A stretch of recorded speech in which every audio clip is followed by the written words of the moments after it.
seriously though, how vital is sponsorship for you in helping you achieve what you have achieved, so giving you the freedom to develop your talents by having those sponsorships? I can honestly say that without the sponsors that I had, it would be impossible for me to be a professional swimmer.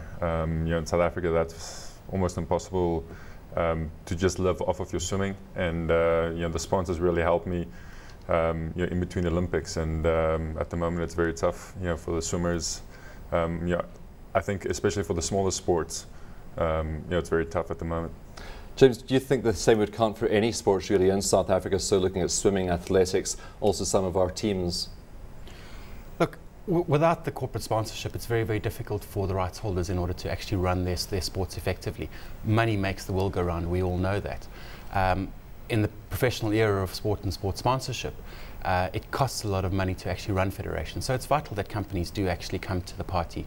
And sponsorships are part of the marketing and communication mix, that they're an effective and a viable platform in order to leverage brands off of. Of course, as we've just seen from the insert, sponsorships are under pressure. We've had a number of large companies cancelling sponsorships. What does that mean for sport going forward in South Africa? Well, I think the sponsorship market, like any other market, is a fluid market economy, where one sponsor pulls out, another one is going to come in. What it's probably going to require is a restructuring of rights. I think that we're going to have to see a movement towards adding value back to the sponsor. A lot of rights holders are repackaging. Richard was on the insert talking about repackaging cricket, and there'll definitely be an appetite for cricket going forward. We've got to remember that we're a sports passionate country. We're always going to be watching, we're going to be at the stadiums, and we're going to be following what our national teams are actually doing. So there'll definitely be sponsors that are going to be lining up. All right, how do you add value back to the sponsor out of the swimming pool? What value do they derive from sponsoring you? I really think, from an individual perspective, I came back from the States where I had experience of how they did it there, and I came back and I started with my first sponsor. Was Red Bull, and I just made sure that whenever I'm interviewed, any picture taken, I'm there with a Red Bull can, and then wearing a Tag Heuer watch, and really giving that value back. And I think on the swimmer side, we were so keen just to get any sponsorships that we really pushed all the sponsors, and and I think it's it's very important that you also have a very clean lifestyle, because I think that's the one thing that sponsors. So don't do a Tiger Woods. Don't do a Tiger. I mean, the list is so long, and when I went to sponsors in the beginning, and my agent went, that was the one thing that they all spoke about, is that they don't sponsor individuals, because one mistake and that association has been made. Andy, let's bring you in here. You're up at the Nedbank Golf Challenge. Of course, you're sponsors to that. What sort of value do you derive from this? Can you see the impact on your bottom line? Yeah, well, firstly, thanks for having me on the show, and just hello to Rake and James, good friends of ours. Nedbank, from a Nedbank point of view, we see something like the Nedbank Golf Challenge. We've selected it for its strategic importance to the bank, and it really does form an integral part of our overall marketing mix. Surprisingly, our sponsorship budget as such is not a great proportion of our overall marketing budget. It's very well managed. And I think just one point I'd like to make very clear here is I think any corporate sponsor getting involved in major sponsorships, selection is key. It's absolutely key, and the partnership that you have with the rights holder really dictates the returns, and it's hard work. And I personally believe, and I think, having looked at it from a Nedbank perspective, wherever we've got sponsorships, we work very hard with the rights holders that we both derive value. And obviously, the whole thing is the bottom line, and it's about driving product sales using the sponsorship as that tool. Well, of course, we do know that lots of companies are under pressure at this stage. Andy, are Nedbank perhaps looking at cutting back on any of their marketing spend, including sponsorships? Well, I think, just as any corporate would do, sponsorships are regularly valued. We evaluate them, we have a look at them, we do a post-mortem after every major event. We sit down with the partners and those concerned and those involved. We do a lot of research, and certainly if the sponsorship isn't working for whatever reason, we'll reevaluate it, readjust it, and if need be, every sponsorship contract somewhere along the line has got an exit clause. And one would hope that you don't exit. You go into a term sponsorship, and I think that's also key, is 1 year at a time doesn't really work. You've got to have time to build that relationship, build the equity, and that's why, if we use the Nedbank Golf Challenge, this is our 30th year, it's our 15th year as the title rights holder, but we've been involved with this particular tournament, and again, it's working for us this particular year, our 30th, and I think that's, it's a tribute to this magnificent event. It does a whole lot of other stuff other than just being a sports sponsorship, showcasing South Africa. There's all those other spin-offs, but at the end of the day, it's really all about the bottom line. Of course, Rag, you're also, apart from the sponsorships you yourself receive, you're also managing and developing new talents, such as Cameron van der Burg. How important is it that companies continue investing in some of the talent that's going to come out of South Africa tomorrow? I think it's important. What I find is that they, especially for for swimming, once you get to to 2012, which is the Olympic year, then everybody wants to jump on the bandwagon, and they want to leverage off of the Olympics. But like Andy said, it's important to build that relationship. All my sponsors I've had for between 4 and 8 years, and sometimes it moves into maybe like a joint venture like I have with Jenna Clifford, where it started as a sponsorship and then it went on and on. So it's very important to develop the athletes as well. James, Departments of Sports and Recreation reckons sports sponsorships worth about R3.5 billion a year. I think your figures are slightly higher. You're getting new data out next week. What's that going to show us? We've got to keep in mind we had the World Cup in South Africa during 2010. There were inordinate amounts of spend that was associated with the tournament. You had major international companies spending a lot of money in the sponsorship arena. So we've seen about an 8.5% growth year on year. That's quite opposite the trend in terms of marketing spend in general around the world, where we've actually seen a decrease in above-the-line advertising spend. Sponsorships have actually gone up.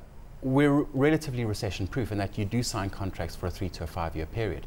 So we're probably going to feel some of that impact in the next year coming up. With companies pulling out at this stage? Well, not necessarily with companies pulling out, but I think with companies re-evaluating what they're actually spending on, whether they're generating a return on investment from those properties, and maybe a restructuring of those rights packages. But we're definitely going to see growth probably for the next 5, 6, 7 years still, because of the fact that there is high demand for sponsorship properties. But it's not just the direct spend, it's also the leveraging where you promote your sponsorships, and that has been falling, hasn't it? Leverage spend has fallen because it's a lot easier to cut leverage spend because of the fact that your rights fees are actually tied up within a contract. The money that you're spending telling people about the sponsorship or your hospitality or the direct leverage spend is a lot easier to actually cut. So when marketing budgets are cut, it's easier to cut leverage spend as opposed to pull out of the actual contract. Right, do you think we're spending enough money on our athletes and swimmers and sportsmen in South Africa? I'd have to say no. It's very tough out there. I mean, the guys have to go overseas all the time. There's a couple of guys that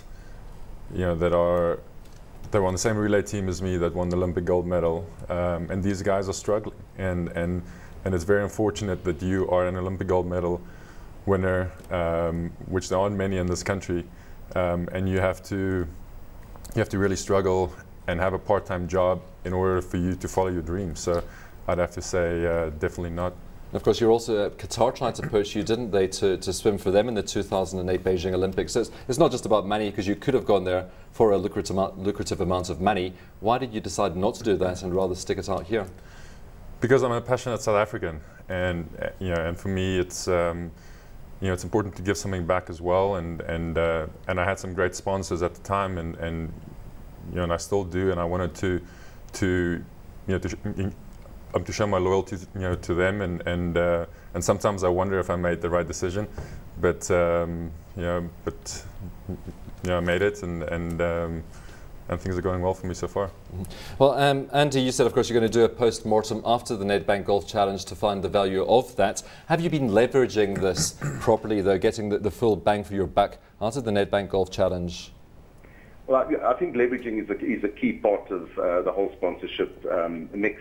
At the end of the day, if you haven't got the leveraging budget, it's senseless to get in just to a rights package, because the rights package will only, as James just said, will only deliver what's contained in that contract. You've then got to have the extra buck to move the sponsorship and make it really work for you. So, those proportions work anywhere from 1 to 1 to 3 to 1. Some of the corporate sponsors out there have been putting in 3 rand for every rand that they paid for the rights. So leveraging is very, very key. It's all part of the brand building exercise. And if you haven't got the leveraging budget, it's pretty senseless getting into a sponsorship. And when you do that post-mortem perhaps next week, how are you going to measure the success of the Nedbank Golf Challenge? Will you have more feet coming through your doors to open up bank accounts? Well, yeah, there's quite a few different elements to it. I mean, when one compares the sponsorship, one says, well, is this the right way to go into that marketing spend? Should it be maybe just classical advertising? But at the end of the day, the sponsorship is obviously aimed at a specific target. So the evaluation that we would do are things like, the PR that was generated, the publicity, the exposure. Obviously, product sales are very, very key. And as one of the earlier interviews that you had on there said, we do see a spike whenever we have a major event, and that is, that is hard measurement. You can actually measure it in actual rands and cents in terms of investment opportunities and all the rest of it that were linked to the specific sponsorship that you put out there. So there's quite a few ways of measuring it. Public awareness is one of the key things in the research program, and we look at it very, very closely. And it obviously takes a short while, probably a month or two, to gather all that data. And then we'll look at it and reevaluate it. Would you agree with that, James? Do you see a spike in sales after a big event like the Absa Currie Cup? One would certainly hope so. With sponsorships being part of the communications mix, the objective of any marketing department is to generate sales of their products or their services. It's often very, very difficult from a sponsorship point of view to determine the amount or the level of sales directly attributable to the sponsorship, because sponsorships permeate right the way throughout. And he was talking about association or awareness levels. People need to be aware of you and your brand as a sponsor for them to actually be influenced through your messaging. But one would hope, and unless you cast lager and you're selling pints of lager at the cricket, it's quite difficult to specifically attribute a particular sale to any communication activity in the market. But there are certainly measures, and one would want to obviously see a spike over a particular period, yes. Oh, just to repeat, perhaps the value that you provide to your sponsors as you leave the studio, are they getting the value they'd expect from you when they're not seeing you swimming in an event like the Olympics? Well, I think a lot of it also has to do that, that you go do talks, you do certain appearances for them, you can go talk to the employees. So that's quite a big part of the sponsorship, is that you can add value, like not just when you're in the pool or on the cover of a magazine, but you actually get involved with the company. And of course, you're also running a swimming academy, aren't you? So also training people for Athletics for Tomorrow.